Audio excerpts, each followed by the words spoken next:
घोड़ी गांव में भी बिल डिस्ट्रीब्यूशन जो है अभी तक घरों में नहीं हुई है, बल्कि वो पता नहीं कहाँ से फेंक के गए हैं, कोई दुकानों पे फेंक गए हैं या किसी स्टोर पे रखे हैं। उसके मुताबिक कल लास्ट डेट है।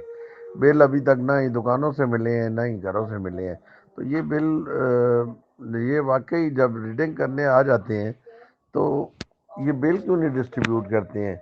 बिल का बाकायदा ये 15 रुपए वहाँ से काटते जो हैं, इसमें ठेके में शामिल है ना। ये वापडा वाले जो भाई हैं, ये अफसरान तक ये बात पहुंचाएं। ये एक दो का मामला नहीं है, बल्कि पूरे इलाके का मसला है।